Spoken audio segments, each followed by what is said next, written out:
When the baby finally falls asleep, the house becomes like an abandoned train station. Silence stretches through the corridors, and traces of the day's bustle remain in the air.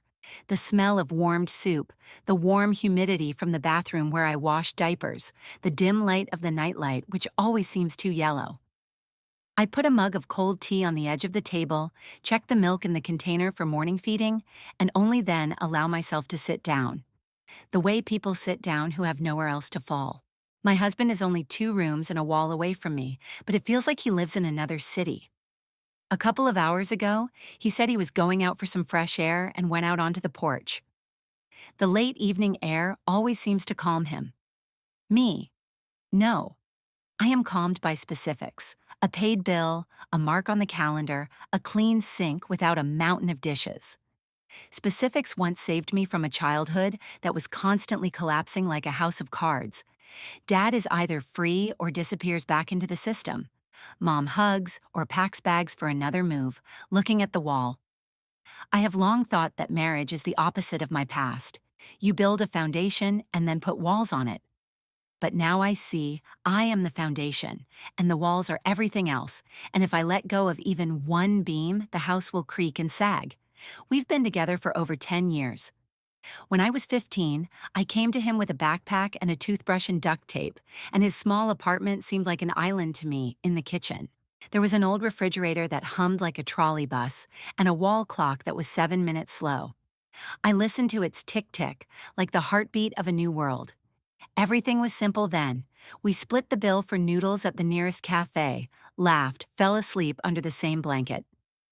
He never lived alone, from my mother straight to me, but I didn't see any harm in this. It seemed to me that family is about closeness, not about skills. Then we got married, I was barely 18, and at the registry office my knees were shaking, although not from fear, but from the feeling that I finally had forever. I learned to breathe evenly, to live evenly, not to twitch at every sound he worked. I cleaned, we were a team. Sometime later, after the birth of the child, I quit drinking, first on a dare with myself, then for the sake of clarity of mind, then it became my new habit of survival. I went back to school, got a diploma, found a job online. He held on as best he could and then he found sobriety only a year after the birth of the child. And since then, he has not worked. He said, "I'll try, it takes time, I believe in us." I believe too, automatically like I breathe. When he started talking about traditional roles, I didn't immediately understand whether to laugh or pray. He wanted him to work and me to be at home, and there was something almost childish in his voice, a dream of a clear script where everything is laid out on shelves. Only in our script for now, I am both home and work and shelves. In the morning, calls, phone calls, edits. During the day, mom, drink, cutlets, laundry. At night, breastfeeding, lullaby, an anxious glance at the bank account. He suggested opening a business. I want to feel needed, and I sat down, made him a website, a logo, outlined the structure, went through forums, collected tables for him. He pretended to be starting, and then somehow ran out of steam and said that probably not now. With me, he is increasingly silent, with the world. He gets irritated, and on rare good days, he behaves as if he remembered what it is like to live. I take a sip of cold tea and open my laptop. On the screen are tabs, an electric bill, a basket of children's sandals, a draft of a post on a website we never launched. On the general notes page is a to-do list in his name, written in my handwriting. 1. Send resume. 2. Call clients. 3. Create a separate account for the store. 4. Take a free course. Next to it are empty checkboxes. I hate empty checkboxes. They sound like a reproach, but not to him, to me. As if I didn't finish, didn't press, didn't bring. When I try to talk to him about how hard it is for me, he puffs up and goes inside himself, like a snail hiding in its shell. He says that I bring him down, that my words make me not want to be myself, and that he is on tiptoe around me. It's funny and painful. I hear myself as if on a recording. I'm not asking for the impossible. I'm asking for the basic. He nods, and a minute later his face goes blank. Sometimes he asks me for words of affirmation. I give them. I, like a candy machine, give him little sweet pills. You can handle it. I believe in you. You're not alone. But no one gives them to me. And I don't know how to ask. Sometimes I get flooded with memories. My best friend died in a car accident, and I lived that dark month alone because he thought, I can handle it. I have a strong character. It sounded like a compliment, but it was an excuse for why he didn't hold my hand. Then there was our first year with a child, sleepless, screaming, smeared, and he liked to say, We're lucky. He's so calm. And I laughed silently because I got up 10 times a night, and calm is a word from another language I was on autopilot, with my soul and body sewn up, and I couldn't say out loud, I need help. The paradox, when you need it most, your voice becomes quieter. I've recently returned to faith, not as a magic wand, but as a quiet place where you can rest your head in the palm of your hand. On weekends, I stand at the end of the hall, where it smells of wax and damp scarves after the rain, and try to catch the feeling of roots inside me. I want a house with roots, a family with roots, the word forever without the crackle. I believe that he is capable, that he has this core. I saw it when we were younger, when he took extra shifts and brought home pizza to cheer me up before an exam. It seems that somewhere along the way he lost the key to his place, and I lost the patience to look for the keys alone. The door creaks quietly. He comes back. He throws off his sneakers, puts his hands in his hoodie pockets, like a teenager who came late. Are you still awake? He asks, looking past me into the window, where our kitchen is reflected, a table with bills and children's stickers scattered on it. Work, I say, although I haven't worked for a long time, and I'm just holding onto the laptop like a handrail. He comes closer, sits down opposite, and for a second it seems to me that everything can be turned. His face at that moment is soft, his eyes are tired, but alive. I say, I'm scared I can't handle it alone anymore. I need you. Your maturity, your responsibility, your actions. Not words. He chuckles, trying to smile, but the smile crumbles. I know He twirls the drawstring of his hoodie. When you say that I'm letting you down, I get so angry inside. It's like, I want. He breaks off, sighing. I never. But I'm scared of myself. I nod.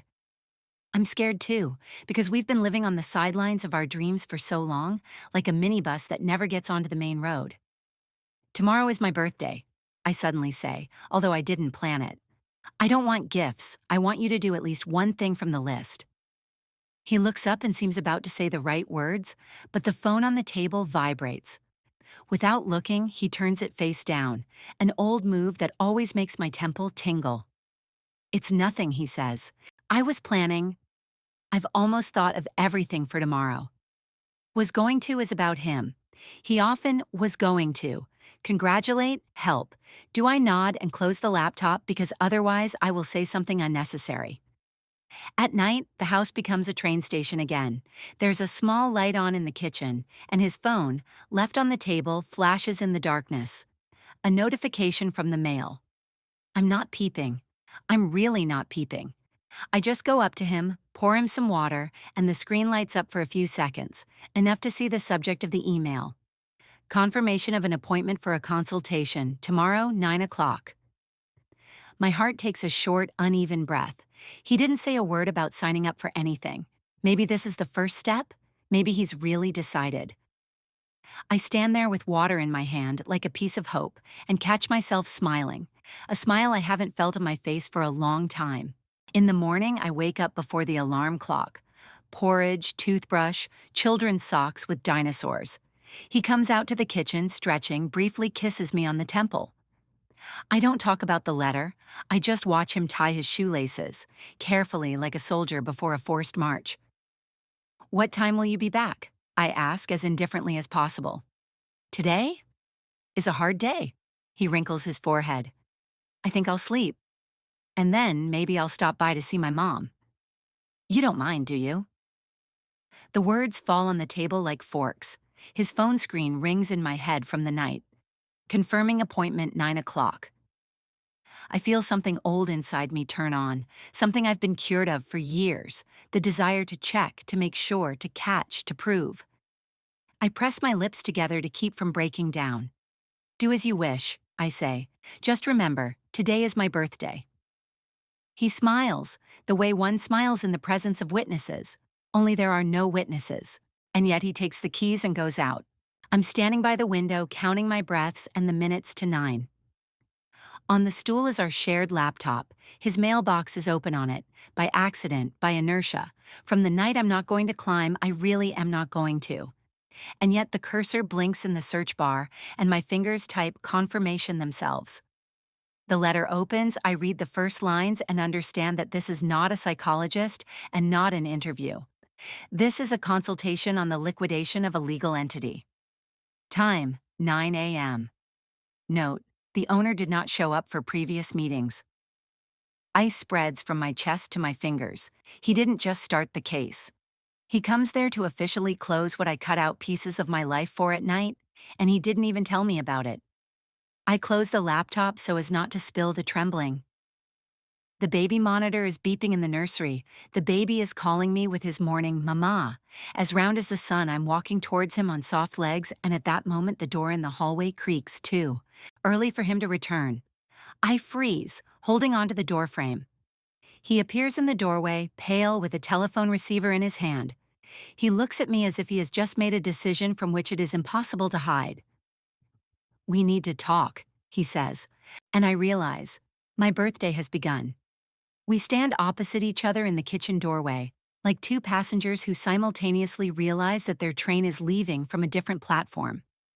The child in the nursery is cooing into the baby monitor, drawing out the words as if tasting the morning. I step aside so that he can pass, and I can smell the street and cold tobacco on him, although he quit long ago. The ghosts of habits always return before people do. "We need to talk," he repeats more quietly and gestures for me to come into the hall. I put the kettle on, mechanically checking the fire, as if the precision of the flame could make our conversations more precise. We sit down. He clasps his hands together so tightly that his knuckles turn white. I know this gesture. He gathers into one pile everything he is afraid of spilling. In the morning, he swallows. "I canceled the appointment for 2 at 9. I couldn't. Something very small is shaking inside me, like glass dust." "It was a consultation on closing," I say evenly. "You could at least have said." He looks down. There is a small strip of unshaven hair on his cheek, and I suddenly catch a strange, unnecessary tenderness for this imperfection, as proof that in front of me is a person, and not a problem with a single correct answer. "I'm ashamed," he says so quietly, as if he's afraid that shame will get angry if he names it. I dragged it out, and then I realized that I couldn't bring it out, and it turned out that you did everything, and I ruined everything. I thought, if I close it quietly, then at least— He makes a helpless gesture. "At least I won't take you on another round of hopes." Quietly, this is about the funeral, I say. But we are alive. He sighs, and in this sigh there is the sound of wheels, either a train or a supermarket cart in which we transport our marriage between the shelves of must-haves and unspeakables. "I get angry when you say it's hard for me," he admits, and immediately adds, as if he's guilty. "I'm not angry at you. At myself, perhaps. At the fact that I'm not the one." He looks for the word and can't find it. "I don't know what to do with this man I haven't become." It's heard most clearly next to you. I listen and try to understand where this is about us and where it is about him and his shadow. There are two voices inside me. One is about compassion, the other is about the electricity bill that came yesterday. "I'm not your therapist," I say softly. "I'm your wife. And I don't need confession, I need action." He nods too quickly to be in agreement. "Let's be specific," I continue, as if at a planning meeting. "Today, a call to where there is help. Tomorrow, family therapy. On Sunday, we sit down and rewrite the budget. And I no longer hear, 'I was going to.' I hear, 'I did.' Agreed?" He looks towards the window. The glass reflects a washed cup, a dried trace of juice, his lips pressed into a thin line. "I can't today," he finally says. "Mom's calling. She's having dinner. It's your birthday. He smiles guiltily. "They were getting ready. I wanted to tell you in the morning, but—" There's a dull thud inside me, a memory of that public version of him who smiles and toasts while I'm at home counting pennies and breaths. They were getting ready. None of them called me. No one asked what I wanted. I feel irritation, warm, sticky, like syrup. But there's another feeling rising next to it, a strange clarity. It seems like today is a good day to stop being a decoration. The child calls, Mom, Mom. I get up, go to the nursery, where in the striped shade of the blinds lies our little man with a tousled nape and mischievous eyes. He reaches out to me with his hands, and I take him, a familiar, honed movement for which my body has separate muscles. When we return to the kitchen, my husband is already cutting an apple for the baby, carefully, into cubes. He is good at being a father in small things, being a husband. No. To see Mom in the evening period? I ask. Or are you ready to discuss what will happen before and after? He quietly puts down a plate with an apple. The child joyfully hits the table with his palms. He hesitates. I thought, after dinner, can I stay with my mom for a couple of weeks? I need to get ready. There, quieter. Words settle heavily in the kitchen like dust after renovation. Here it is, the pause. Here it is, the traditional family in which the husband gets ready, and the wife has collected everything else. If you leave, I say calmly, although the voice in my chest is pounding my ribs, then it's not I'll stay with my mom. It's us who set the limits. You pay your share. You go where you agreed. You come to family therapy. Otherwise, it's not a break. It's an escape. He nods without promising. We both know, true promises don't nod. They change routes. The day flows viscous. I work from the bedroom, put on the slow cooker, answer a client who wants edits by the end of the day, change the child's t-shirt, watch as my husband immerses himself in his phone, as if in another world where no one asks him to be an adult. I think about the church, about the light of the lamps, about the quiet song that the choir sang last Sunday, roots deeper, branches higher. I do not yet know how to grow roots through the concrete of habits. Later in the evening, a message comes from his cousin. Come at 7. Surprise! Don't tell her I look at the screen and laugh without laughing. This absurdity is so frank that it becomes almost comical. They invite me to a surprise party at my place, asking my husband not to get caught. I reread it 3 times, as if the meaning would change from changing the stress. No, it won't. You have a sister with capital letters? I say, showing him the screen. He rubs his neck sheepishly. Yes, well, I wanted to make you feel good. At least somehow do it well, as if it were a massage, not life. I take a deep breath and decide, I will go, but not to smile at the cake. I will go to say out loud a couple of things that we have whispered for years. I take out my simple dress with soft shoulders, the one in which I look like myself for the child, clean socks with dinosaurs, those same ones. My husband rummages through the closet for a long time, choosing a shirt, the one for the family. It sits perfectly on him. The very public him appears in the mirror. Posture, smile, a look in which there is no shame, no anger, no decay. I understand how much energy he spends on this shell. In the car, he turns on the radio where the presenter laughs too loudly. Outside the window, there are wet lights. The windshield wipers cut the evening in stripes. We drive, and between us, the air is so thick that you can cut apples with it. If anything, he says without taking his eyes off the road, let's do it without, well, you understand, they'll be upset. And me? I ask, who am I in this coordinate system? He is silent and I understand. Silence is his answer. He is not evil, not bad. He is just small, in a too big suit of circumstances. The problem is that a small husband does not suit me. His mother's house greets us with the smell of vanilla and cinnamon.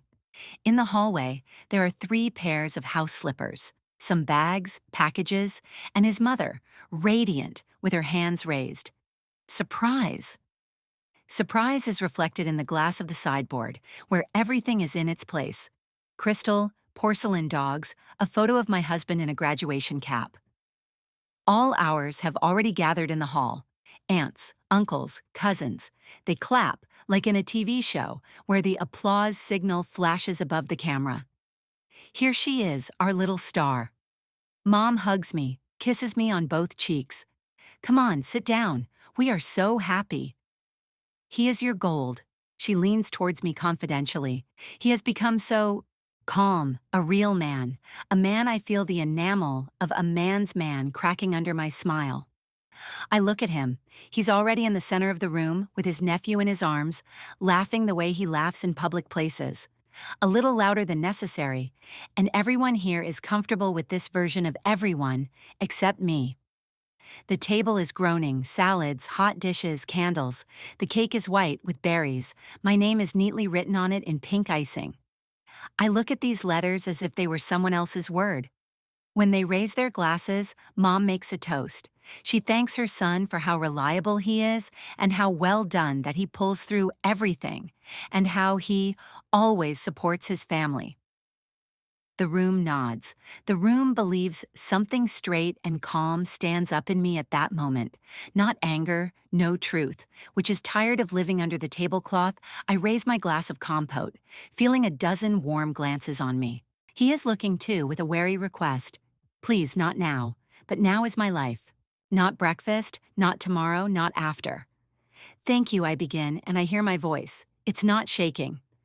Thank you for loving us, and thank you for this cake. I really appreciate it. And I pause, and in that pause, you can hear someone's forks clanking.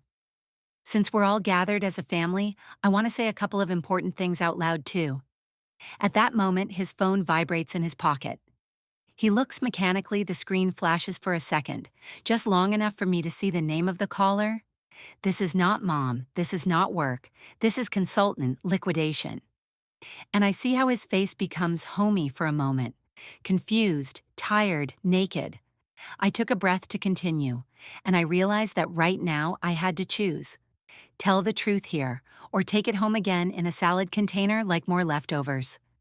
And I raised my eyes at his mother, at the cake, at him. And I already opened my mouth to say a couple of important things out loud, I repeat, tasting the cream from the cake on my tongue, although I haven't tried it yet. Everything in the room instantly becomes audible. The ticking of the clock in the cupboard, someone moving a chair, a child nearby clutching a spoon and rattling it on a plate. I look at them, at their warm, close faces, and I understand that if I remain silent now, I will again take home a plastic bag of nothing, everything is fine. I am very grateful for your love for us, I begin calmly. And I want to ask you for help. It's hard for us. It's hard for me. I'm carrying the house and the bills. He's carrying some invisible weight inside himself, and we're both stuck. We don't need praise for something that doesn't exist, but adult solutions, therapy, a budget, rules. We need the truth so that the child doesn't grow up in a shop window, but in a home. His mother is the first to move. She has soft palms and a voice that always seems to cover you with a blanket. My darling, she says with a pity that cuts, you are close to my heart. He is good. He tries. It's just that men have their own pace. Calm down, beauty. Everything will work out. I nod, although protest rises up inside me. My own pace lasts a year. I am not a stopwatch, but I am not an endless supply of patience either. I'm not saying he's bad, I answer, and I feel how fragile my voice is. I'm saying that smiles at the table aren't enough for a family. Action is needed, and we need to answer, not all of the time. One of the uncles coughs, hiding his awkwardness. His cousin, the one who wrote, "Surprise," bites her lip and quickly looks away. He sits opposite, holding a phone in his hands, and I see the screen flash. Consultant, liquidation. He presses his lips together for a moment, turns off the call. He feels awkward, it hurts me. The room is cramped. Maybe later? He whispers, looking towards the window. We'll talk at home. We've been talking at home for a year now, I answer, and everything remains in its place. Mom sighs heavily, rearranging the napkins, as if rearranging reality in this sigh. You're young, she says conciliatorily. You got carried away. Let's just celebrate the birthday and we'll talk about it later. Later is a word I no longer have the strength for. I don't make a scene. I just put my glass down and say, okay, then I have one request today now. Did you hear me? Don't pretend you didn't hear. The toast disintegrates into a clanking of cutlery. Conversations flow into safe streams. Who has what in the garden? Who is going where in September?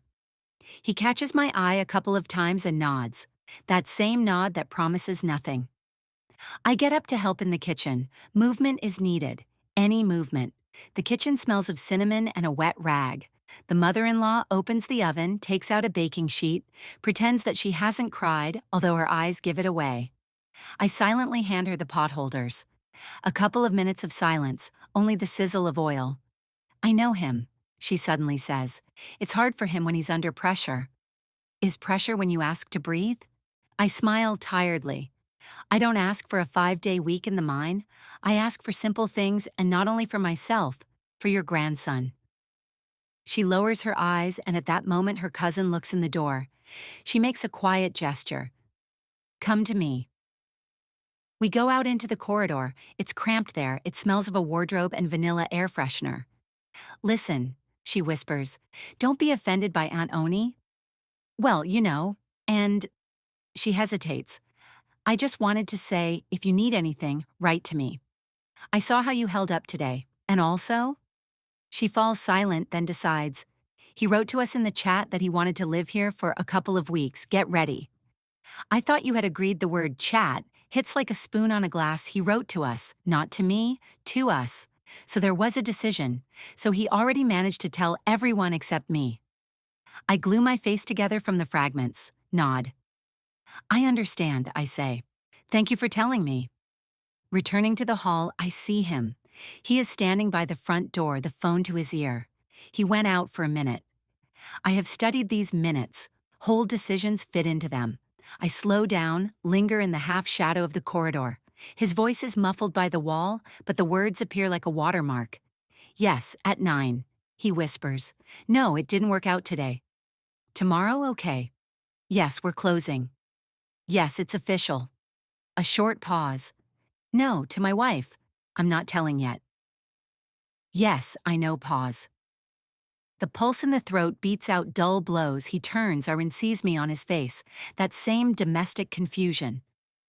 We stand and look at each other, like two people caught not in treason, no, in evasion.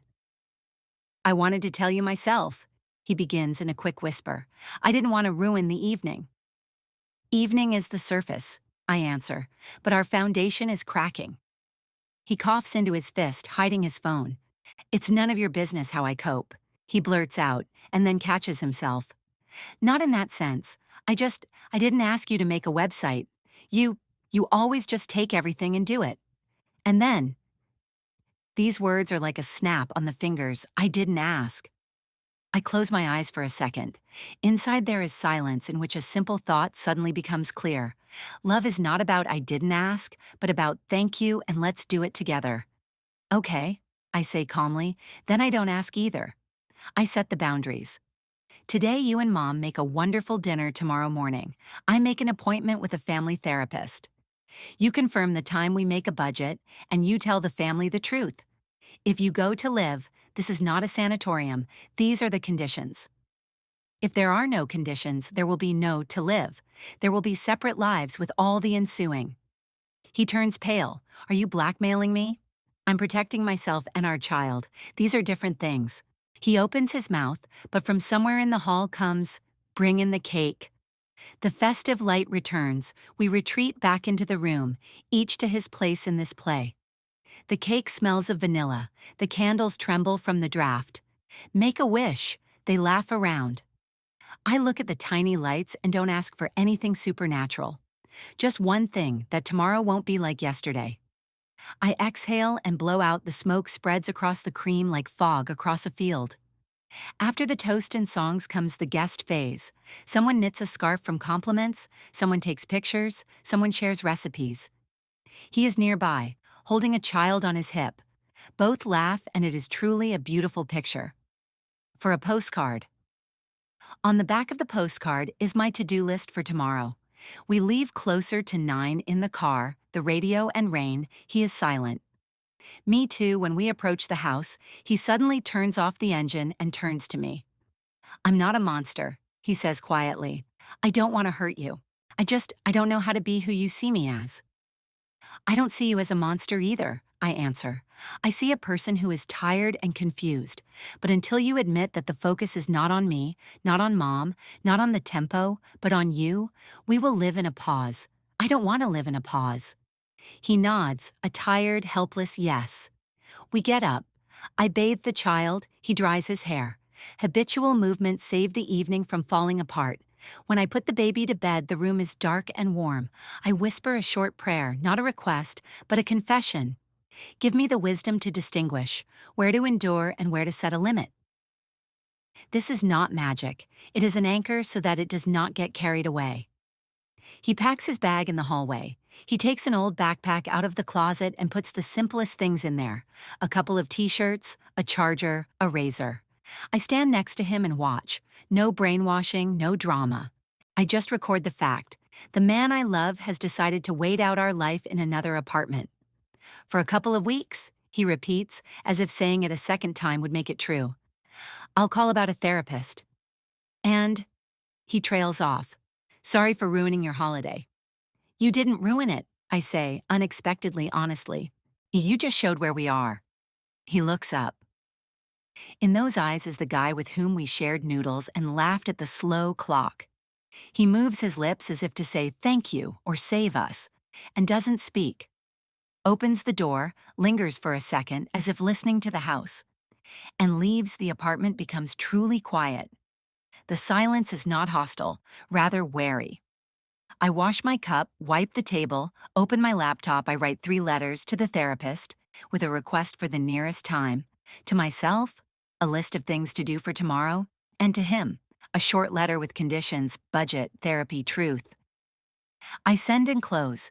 It's not anger inside this strange calm when you finally stop arguing with the weather and start drying things in the condition they are in.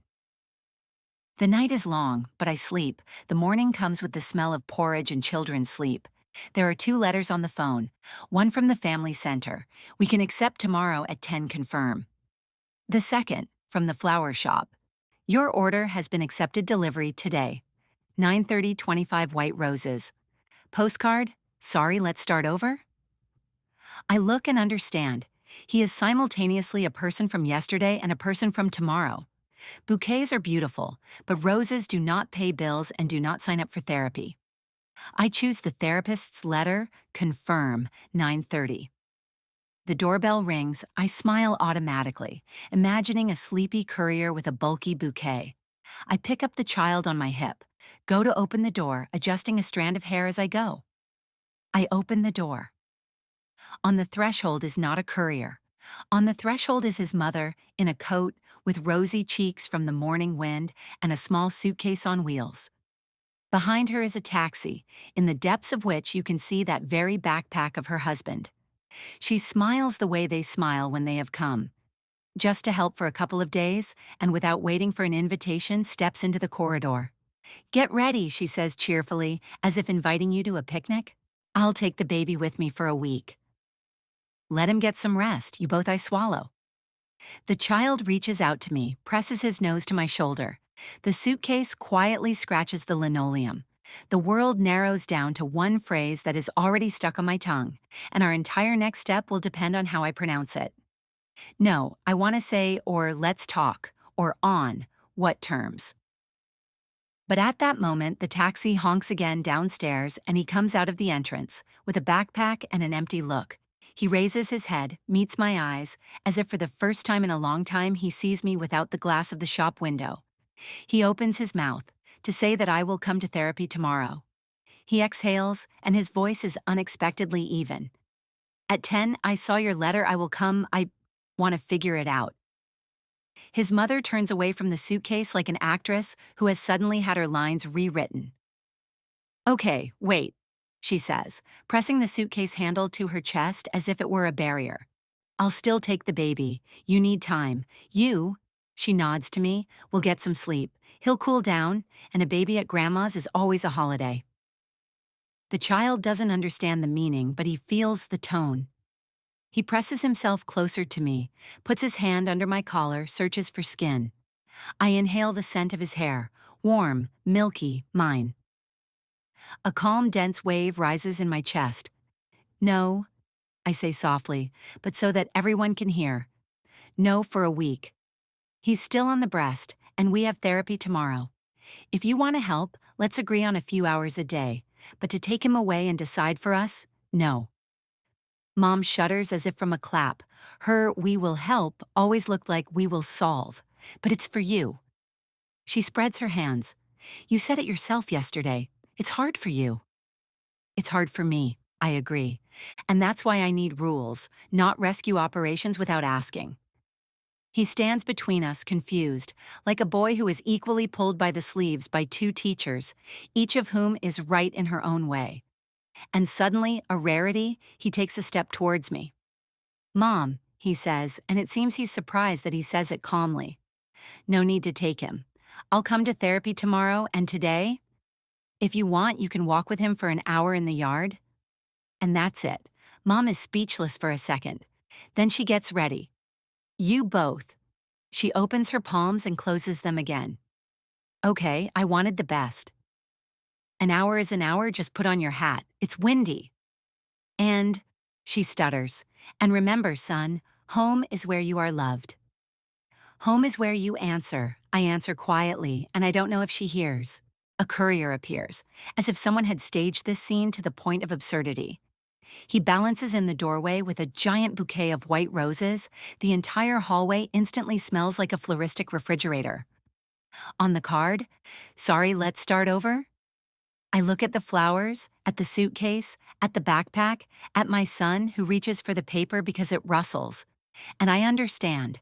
In this composition, I like the empty, warm hands with which I hold my child the most. Thank you. I say to the courier, please put it here in the bucket. My husband and I make eye contact. He understands roses are not a currency that can be used to buy firsts.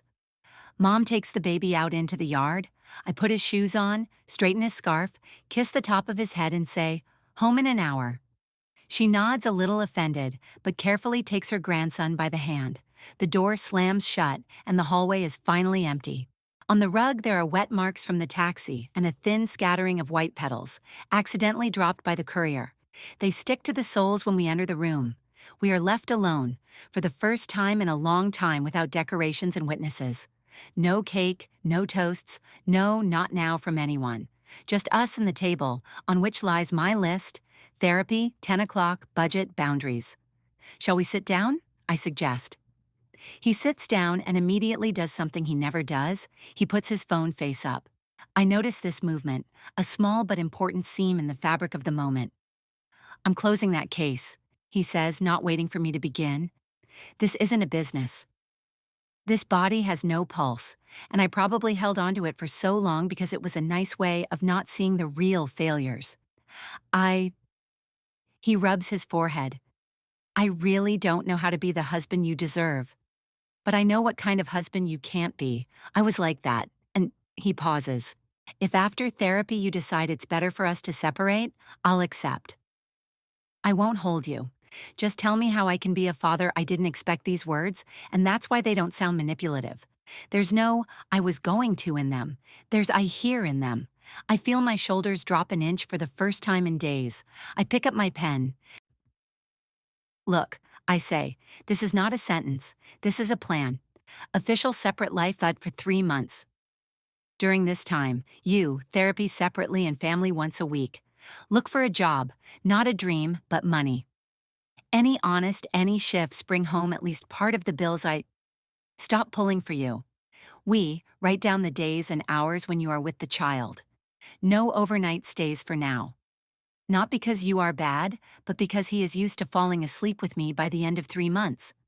We meet with Marina. I randomly called the therapist by name and see where we are going, together or apart. If apart, it will not be a war, it will be an agreement. He listens and nods. This time, he doesn't agree to be left alone, but writes down in his notes. I see his fingers tremble, a new gesture. He's used to holding things far away, but now he's holding them close. Okay, he says. We have a deal. And also, he looks me in the eyes. I'll write in the family chat today. Everything as it is that I'm leaving not to burn out, but because we're working on our relationship that I was unemployed. and that you were the one pulling the bills, that we're going to a therapist. They have the right to know the truth, since they're used to believing postcards. I feel a little swaying inside, not from the pleasure of they'll find out, but from relief I won't have to be their villain by default. Okay, I say, and when Mom comes back with him, don't argue, don't make excuses. Just say, this is how it should be, and be there when I repeat it. He smiles tiredly, but it seems lighter. We fall silent.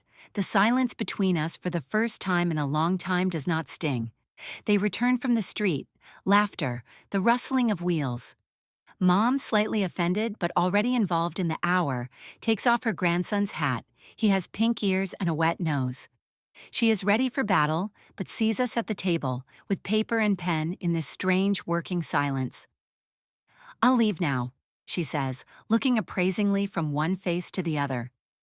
But if anything, we'll tell you, I interrupt softly. Thank you for hanging out. We have a meeting tomorrow at 10. If you want, we'll send you the contacts. Maybe someone of you will find them useful. She doesn't expect such a turn of events. There's slight confusion in her eyes. Her generation usually doesn't subscribe to, we'll need it too. But she nods and leaves without the suitcase. The suitcase will remain with me almost as a trophy. I'll still be bumping it with the wheel for a couple more days, getting nervous, and then I'll put it in the closet and forget about it. Therapy smells like a kettle and a neutral carpet. Marina is a woman with clear eyes and a voice that doesn't have a gram of syrup in it. She asks a lot of simple questions that make your shoulders feel like lead. When was the last time you felt like a team? What were your yes that were actually no? What do you do when it hurts? We take turns talking, and for the first time I hear him not in justify yourself mode, but as a person who is afraid of becoming what he has not become. I thought, he says, staring into an orange mug, that if I pretended everything was okay, it would become okay. And when she said, I'm having a hard time, I heard, you're bad, and everything inside me would shrink. I didn't know how to fix myself, so I hid. And you? Marina turns her gaze to me. I was the foundation, the wall, and the roof, I say. I held and built, and in this I felt my strength and power. And this gave me meaning. Until it began to press, I was afraid to ask. I was afraid that if I let go, everything would collapse. And it collapsed, in the sense of as it was, and this perhaps is not a tragedy. Marina nods, makes notes, power burns the tongue, but it's easier with her than with the illusion that I'm just very kind. We emerge an hour later, stunned but seemingly alive. He is silent in the elevator, and for the first time in a long time, I do not feel the pauses. The wind is blowing outside. He says, I'll go to the port to unload shifts at night. They take them right away, not forever. For now I don't rush to thank, I just nod. For now is a word that can be experienced. And I add, will you pick him up from kindergarten this evening and sit with him until 9? I have a call. Yes, he answers. And he goes, not to get ready at Mom's, but in the direction where they write applications for night shifts. Our 3 months began like a never-ending renovation, echoing, dusty, with a pile of trash that has to be taken out every evening. He sleeps with his mother, comes on schedule, breaks down several times. Either he doesn't answer calls or at the last moment gets sick. I'm not a hero. A couple of times I break down too. In a scream, in dry irony, in a nightly, why do I need you like this? We both return to Marina as if for a bandage. She sews our torn edges with simple stitches. Say I'm scared instead of you betrayed me. Asking doesn't mean demanding. Refusing doesn't mean abandoning. He really does get a job at the port. His palms are rough, there's a black stripe under his nails, he smells of wind and iron. For the first time in a long time, he puts money on the table. Not much, but it's money that the night smells of. For the first time, he brings it silently, like an apology. I put the receipts next to him, not as a reproach, but as a period. The two of us. We make a budget. He winces, but holds on, as if this is a new, unfamiliar gymnastics I name things.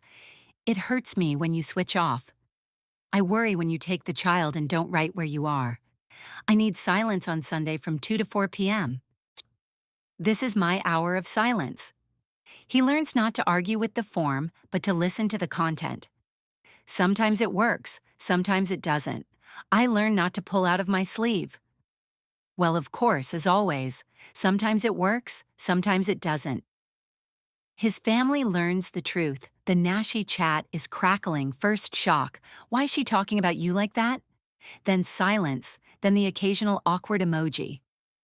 His mother calls Marina and just to ask what you're saying, and then stops coming without warning. For the first time in many years, I don't feel someone else's breath in my kitchen. I go to church with my son. He claps his hands for Amen, makes noise, laughs, yawns, and points his finger at the candles. I don't ask for miracles, I say thank you and help me not to lie to myself. This Jawa is better than any slogans.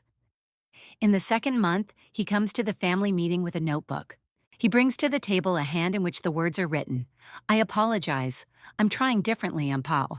I'm tired, but I'm doing it. He awkwardly reads them, like a cheat sheet.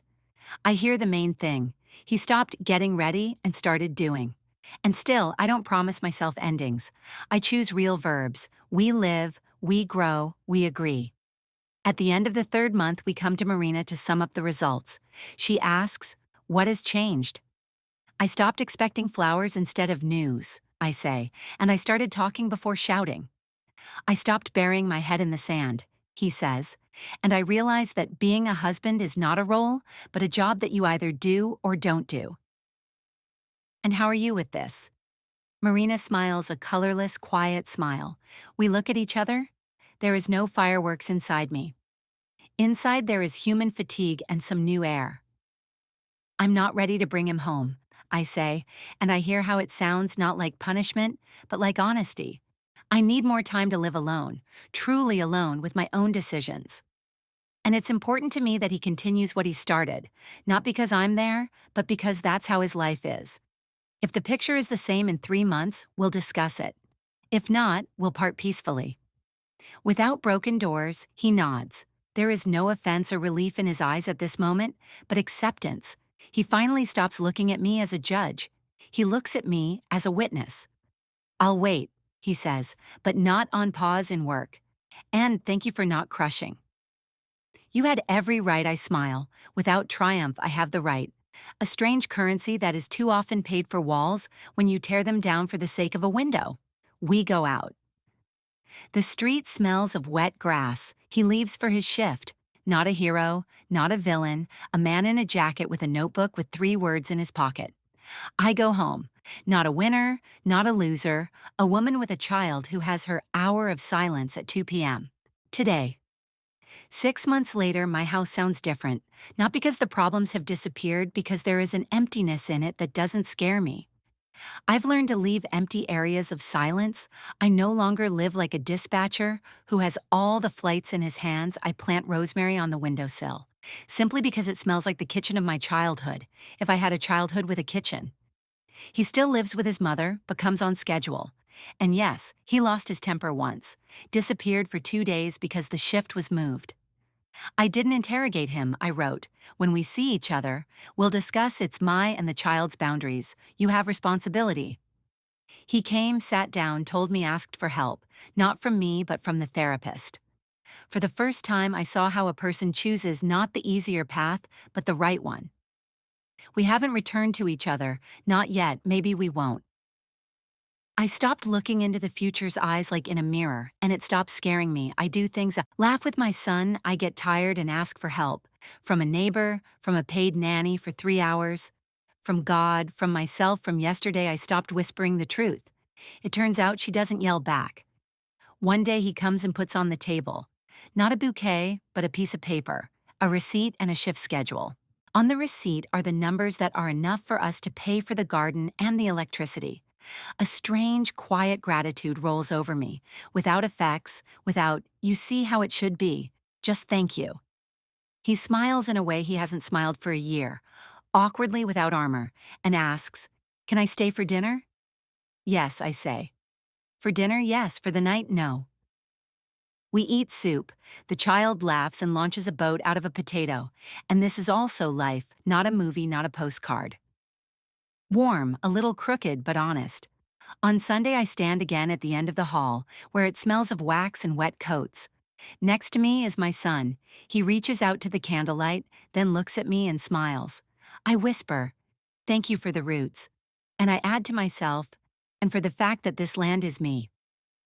On the way out, my mother calls me, "Mine, the one with whom we once moved through the fog."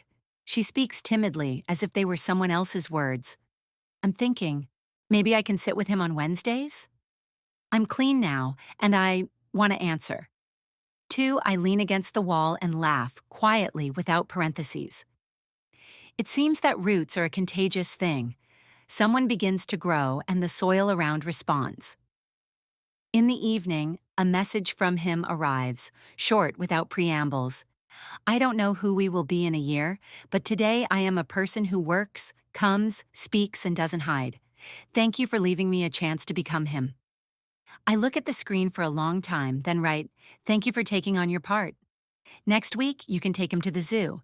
No overnight stay, home at 2. And yes, I put the phone down and go to the kitchen, where in a clear glass stands the only surviving white rose from that huge bouquet. Not a symbol, not an offering, just a flower that has survived water, time, and my unwillingness to trust gestures more than actions. I change the water, the window is slightly open. Night enters the house with a warm shadow. This is not a fairy tale about lived happily ever after. This is about lived long and honestly. And if happiness looks in, not in passing and not in someone else's clothes, it will have a place to sit. At a table on which lie not postcards, but plans, boundaries, and simple yes and no. Home is not where anyone loves me. Home is where I am seen as alive and where I see myself, not as a foundation and a roof, but as a woman who has stopped waiting to be saved and has learned to be her own salvation.